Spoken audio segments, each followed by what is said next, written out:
Hello everyone, welcome back. It is a brand new year. If you're watching this video, it's the year of 2023 and we're starting it with a bang. Take it away. Okay, well, hi, I'm Eli Knight. I've been doing jiu-jitsu for a long time. I've got the Knight Jiu-Jitsu channel on YouTube and on different social media platforms, and that's probably where most people know me from, unless you're actually a student of mine. And then let's see, I'm a third degree black belt. I just recently got my third degree. I've gotten all my rank. My entire jiu-jitsu career has come from Hoist Gracie. And so I've been doing, in addition to Gracie Jiu-Jitsu, I started out in traditional martial arts like Taekwondo. I got into Japanese Jiu-Jitsu. I went through a lot of different martial arts and love most all things martial arts related. And I have a deep interest and passion for Muay Thai. And I'm one of the weird, rare Jiu-Jitsu guys that actually cares about self-defense these days. I have a wonderful girlfriend and a beautiful daughter, and I live in Charlotte, North Carolina now that I've lived here for almost 10 months. I lived in Kentucky my entire life. And then finally, about 10 months ago, I decided to take the plunge and move out to Charlotte, North. You shared with us your channel, Night Jiu-Jitsu. I would love to take this on board and unpack in what you're third degree black, so that topic of interest in sharing your knowledge and wisdom, how did that come about? And beginning stages, of course, to put yourself out there online is a very scary, nerve-wracking process. I feel like very lucky. I've Mm. worked very hard at it, but I also feel very lucky that I have had any kind of popularity that I've had. Started at a time when YouTube was basically in its infancy. There were no big major channels or platforms. There were no big voices out there, big figures or anything. So everybody was just kind of throwing out random videos into the void and hoping that somebody watched it. And I, had a camcorder that we, like I was talking about, we didn't have cell phones with cameras on them back then. So we just turned it on and started to show some techniques like we were teaching somebody. And we horrible teachers back then. We just, we're trying to just kind of throw out techniques that we thought were cool. And you don't want to start something out and then, a week, a month, a year goes by, and you're not getting any views. You're getting 10 views on a video. You've got 3 subscribers. It's tough to Quite really make. discouraging. Yeah, it's tough to make waves now because there's a whole ocean of people like whatever advice that I can. But a lot of it was just the fact that I started so long ago and that Yeah. I just stuck to it. And it was, I mentioned to you off air that from 2006 or 7 when I first put up a couple of videos until 2017. I didn't really start taking very seriously until about 2017 because that's when I had a couple videos that blew. I had amassed 6,000 subscribers between in about 10 years, which is Yeah. nothing. If someone starts a channel today and in 6 months from Nowadays. now they don't have 5,000 subscribers, then they're Yeah. probably going to call it quits. Do you still remember your first YouTube video? Mhm. And I believe how it's did still that? online. It's still alive? Oh. Oh yeah, if anybody wants to look it up, then Yeah. hopefully it's not the first video that you'll ever see of mine. But Yeah. he and I got on there. We were showing an arm lock from the guard, and we used to call it a full turn arm lock. Today they would probably call it a swim move, but we learned it as a full turn and a half turn arm lock from the guard. Yep. And then we showed a bent arm lock from the guard, and it's pretty funny. So that when you do Yeah. something successfully and you have to do it again, you're like, well, I can't do worse than the previous one. I've got to do better. I got to do better every single time. This next Yes. video has to blow up bigger than the previous one did. And it's, Not linear. you'll follow that trajectory for a little bit maybe, but if you're going to be just crestfallen by whenever your next video doesn't perform as well as the previous one, you're in for a rough road because you're going to go through peaks and valleys and to do everything yourself. It's a Yes. community effort for the most part. You um, talk about the community effort, who edited, what was like the behind the scenes throughout the whole 10-year and keep and going current period of making videos. And Right. What's I would, the biggest thing is I wouldn't suggest anyone do it like I do it currently or ever did do it. Like that's right off the bat. yeah. Don't like Mm-hmm. I I film everything on my phone. Yep. I finally invested in a microphone recently. Like, like about 2 years ago, I invested in a microphone, and that's the most high tech piece of The equipment besides audio. my phone. Yeah. But it's like every time that I go to buy a camera, they come out with a new phone that has a better camera on it. I'm like, Yeah. well, might as well just Might use as this. well. Mm-hmm. Yeah, and I film everything on my phone. I don't I don't schedule a video. Everything is like, oh, I've got some time after class or before class that I'm Mm. teaching. I edit everything myself, and typically just on my phone, and then I Mm-hmm. upload from my phone. I'll actually get on the desktop to put in, the behind the scenes stuff as far as like when you got to type in the description and add it to a playlist and do all the YouTube things Yeah. to it. But Yep. for the most The part, category. Michael Zingo with BJJ Fanatics, Yes. a few years back. I guess it's been about 4 years now, that Since it's been I got a message from him, and I was blown away because, like, that's a really cool thing to get to film with you get BJJ invited. Fanatics Mm-hmm. for anybody in the Absolutely. community, I think. So whenever he sent me a message, and it was basically like, hey, we really want to, you know improve and flesh out our self-defense side of BJJ Fanatics. Like, yeah, and the people that were running BJJ Fanatics, that's not really their background. They Yeah. were sport competition, they had Mm-hmm. backgrounds in Focus. judo and jiu-jitsu. And so, whenever he put out feelers, apparently, in the community, he put out different messages in groups, and he kept getting my name back from people, Mm. apparently. Cringe. And I do too. I get Yes. it, because like there's so much just bad stuff out Yeah. there, that takes itself too seriously. A lot of the old school self defense guys see a lot of the modern sport conventions, and they're As like, well, that's not real jujitsu because it has no application to self defense, and yeah, it's the this and big that. clash. Yeah, and it's really the people on the extremes of the spectrum that are really making those arguments, and mostly for better, that are just exploding on YouTube in the jiu-jitsu like realm, and it's Mm. great to see. I don't like the fact that people are watching them over my channel, but it's it's still great to see, and I'm like happy for the success that other people Yes. have, because at the end of the day, it's about putting out great jiu-jitsu content that's going to help other people. It's Everyone. not just about, Mhm. it's not the Eli show, so I'm not trying to put down anything that anybody else does. Mhm. But they have different formulas, they have different processes, and I think that a trap that people fall into a lot of the time, I've seen this happen time and time again, and I understand how it can happen too, is that when you start to get some popularity for the things that you're putting out, you Yes. start to conflate that with the idea that people actually care about you. And Mm. sometimes it's true, Mhm. to some extent.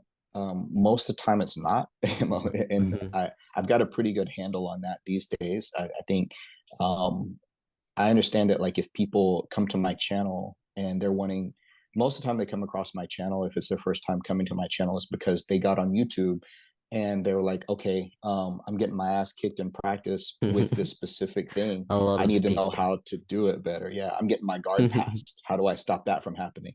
I'm getting caught in arm bars. I'm not finishing any moves whenever I get here. I can't escape this position. So they get on Yes. there and they Google that or they Watch YouTube that. that, and then they see my video pop up, and Mhm. then they start watching my videos, and I'll get some, the thing is, I'll get some comments sometimes that are very, very complimentary, and direct messages that are very complimentary, and it's kind of overwhelming sometimes, some of the ones that I get talking about people, and the impact Mm. that I've had on them. Or I'll meet What you people doing? that are from Australia or from from the UK, share information with people in the field of jiu-jitsu. It's not about Yes. anything, is about me as a person. And I think when people get into the whole trap of feeling like they're an influencer, Mhm. which is a Oh, term I absolutely hate. yeah. Like, when people start thinking that they're an influencer, and they Yeah. start to go on and talk about their personal lives, and about Mhm. what they like on this, and give their opinions of things that are outside of their realm of what people care about. People aren't going to Mm. care about, Yeah. shouldn't care about my opinion, because who am I? I'm just some random jiu-jitsu guy.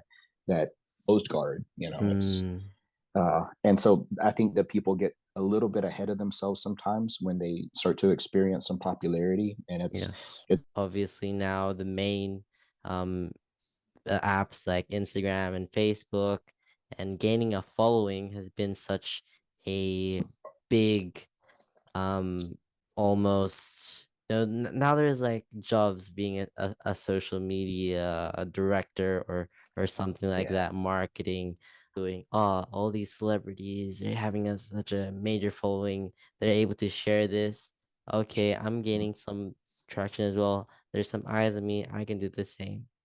But what you're yeah, saying is that you're sort of like an instrument, you should know what you're there to do and just do that.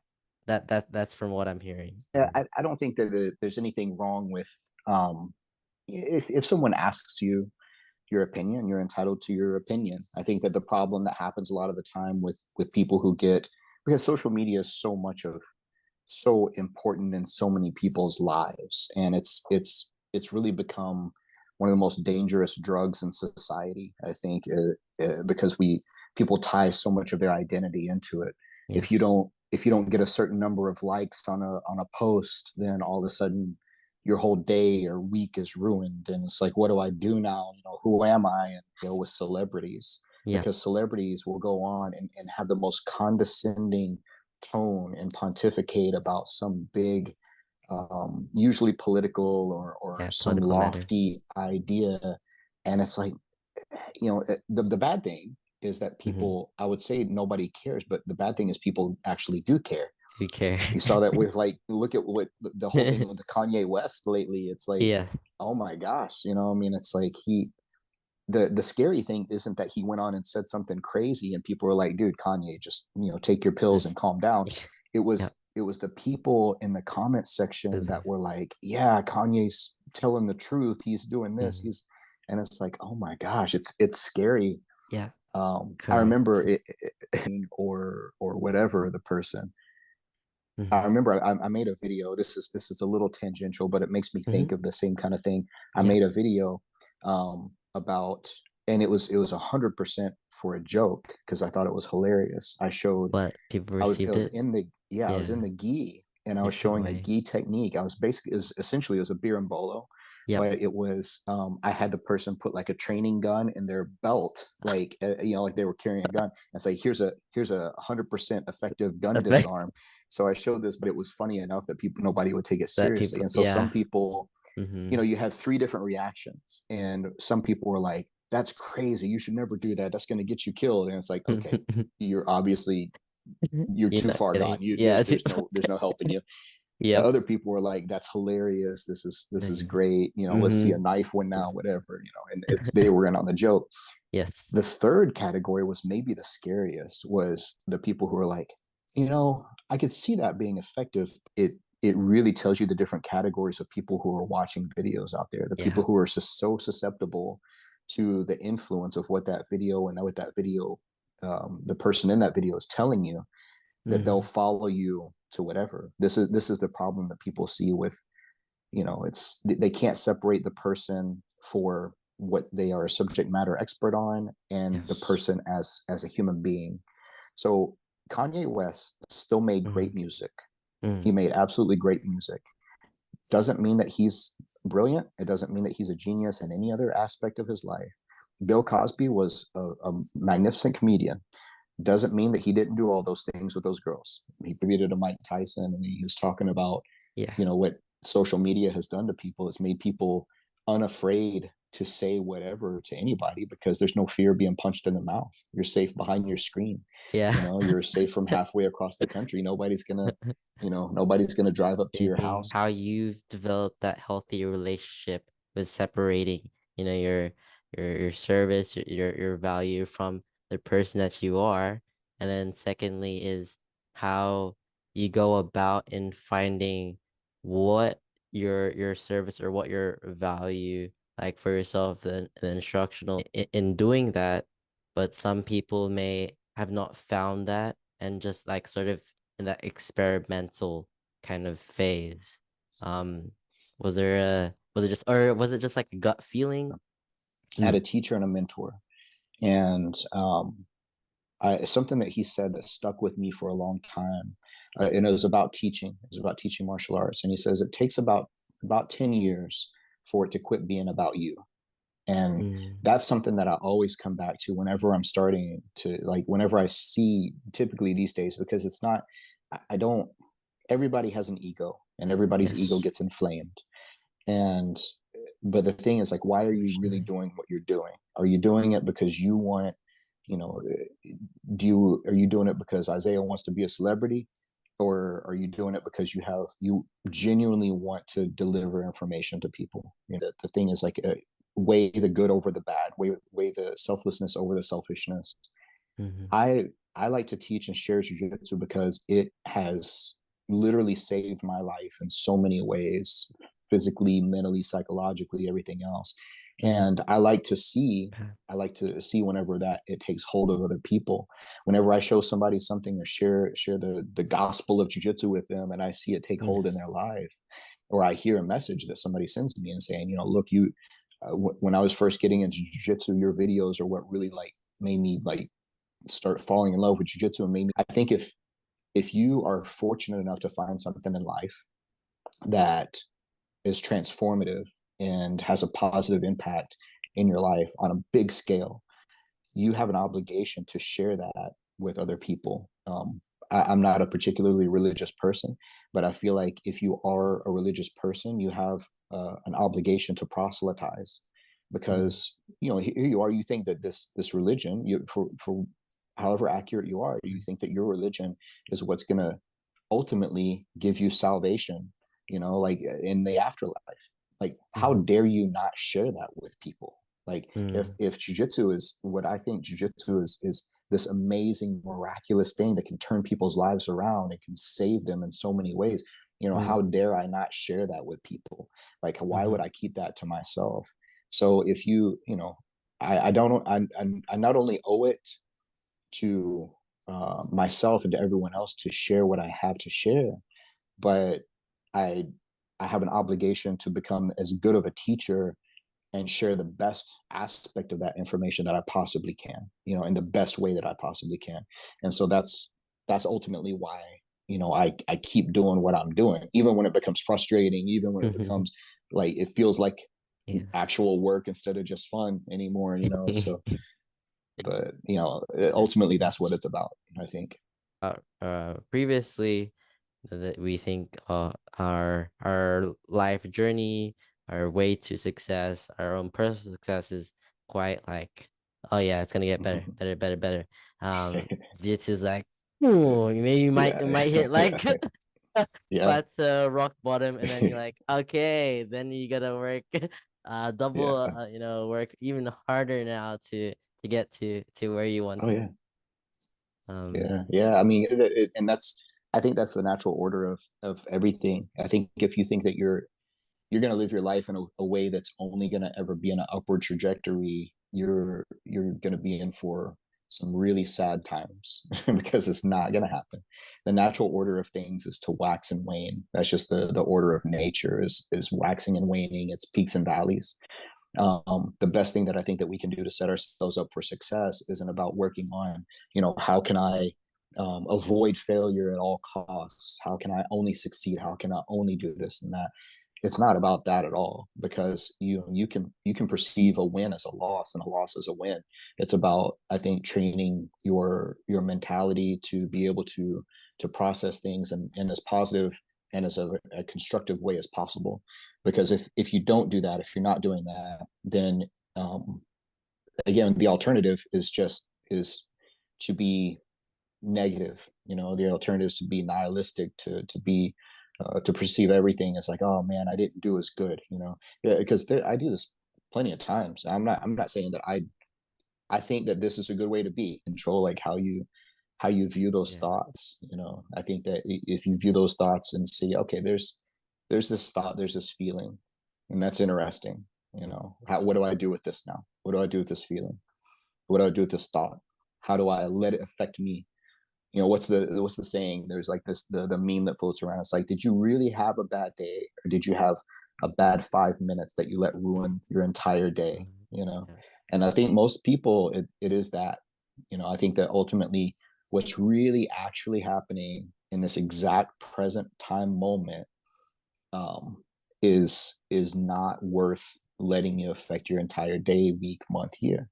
You know, um, now again, not saying that I do plenty, and I wish that I were better. I wish I were better at Yes. taking my own advice, but I Yeah. do see the positive way of being about it. It's just it's not as easy as it sounds. But that's why it's a journey, and that's why it's a an exercise, and you've got to work at it. You know, it's like anything else. You can't just like positive think your way into positive thinking. It's You know, as you're sharing it, I'm always thinking on the mat, you know, having to roll with a session today. Um it's hard, you know, it's summer here in Australia, the temperature is warm, having to, you know, sweat and you know, people just rolling tough. It's a type of adversity, and it's you know really up to you um to take that into perspective and like I said, like how to react from it because you're gonna get the emotion. I think yeah. everyone will get the emotion like, oh man, my jiu-jitsu shit, or You know, you're gonna have everything's gonna peak and valley and wax and wane and all that. So you know, if things are getting hard in training, then you know it ultimately, you know, find at least find a way to cope with it, but ultimately try to find a way to appreciate when things are difficult, because you know on the other side of that difficulty is going to come growth. And like I said before, obligation to share it with other people, to you know say, look, this is something that's had a positive impact on my life. This is something that's helped me through this time of my life, or this challenge or whatever. So maybe it can help you as well, you know. So why don't you come and try a class with me? Why don't you try this out? Why don't you watch this video? Why don't you as a you know being a jiu-jitsu ambassador and from what you're saying to share with others sometimes there comes with a little bit of barrier to seeing what the other person is going to react like oh you jiu-jitsu they see as they contact oh you're weird for doing that kind of thing yeah, so that's yeah, why yeah, a lot of people or even people are going to be wanting to attack them like oh yeah all yeah, right yeah. let's show me what you got and then Yeah. that kind of thing so how do you work through that and Well, me personally, like I don't advertise a lot. Like I mean, if I'm at a dinner party, you know, if I'm at an airport waiting on a flight, if I'm anywhere and a conversation sparks up and somebody's like, "Hey, what do you do for a living?" or you know, what do you do? What are your interests or whatever? I try to keep it as low key as possible. I mean, if I mention something like it's unavoidable for me because it's like my job. So it's, yeah. you know, what do you do for a living? It's like, well, I teach martial arts. You know, it's like, Mhm. oh really? Well, my nephew is a black belt and whatever, you know, he's 12. And it's like, okay. So it's like, yeah, so it I just kind of drop it at that. So Mhm. it's tough because it seems a little contradictory to what I've been saying, as far as, you know, you should share it and you should, you Mm. know, proselytize and you should do this and that when it's appropriate. It's You know, I mean, appropriate. yeah, it's finding that appropriateness, because it's definitely tempting to, whenever you have something that you're passionate about, you want to like just shout it from the rooftops. The problem that you're going to run into is, just like you were saying, people aren't going to immediately share your enthusiasm, and they're not going to know what you're talking about. So it's, you got to Yes. kind of, you know, slow cook them a little bit over the years that were younger, and they, once word got out, it's like, you train martial arts, and for some reason it's like a lot of people's reaction is, oh, so you think you're a badass, you think that Yeah. you're tough, It's and you like think, you know, then they want to challenge you. And yeah. a lot of times it's because of their own insecurity. It's not Mm. because they're, you know, and then they're projecting that onto you. But at the same time, it's like, you know, it's kind of the opposite. It's like, no, I don't train martial arts because I think I'm Yeah. tough. I train martial arts because obviously I didn't think I was tough, or I knew I wasn't tough, and now I want to get tough because I don't feel as secure, as tough as I need to be, you know. Yeah. So yeah, I think that just understanding when it's appropriate, and establishing kind of a rapport with somebody before you start to just vomit out all that you know about jiu-jitsu to them because you think they're gonna love it just like you love For it. the viewers who have hopefully came to this point in the video, um, where can they follow you or get in touch with you? Sure. Yeah. I'm pretty good about answering messages on DMs and stuff wherever, but the main place that people find me is on YouTube for the Night Jiu-Jitsu channel on YouTube, Night Jiu-Jitsu on all the social media things like Instagram. I don't get on Facebook a whole lot, but I will typically answer messages that I get from there. I try to. I've got a Patreon for people who actually want to give me money for the stuff that I, I put out. And then I've got instructionals with the BJJ Fanatics. I've got an instructional with Jiu-Jitsu X. So I've got a lot of information out there, either on the self-defense side or on the sports side, on just the getting better at Jiu-Jitsu side of things. You know, I've got a lot of information out there. So anywhere that you look for like Eli Knight. Okay. Guys, that wraps up another Youth of Brazilian Jiu-Jitsu or YOBJJ episode. Um, that said, keep smiling, keep training hard. So here at Teneduro, we will see you in the next one, guys.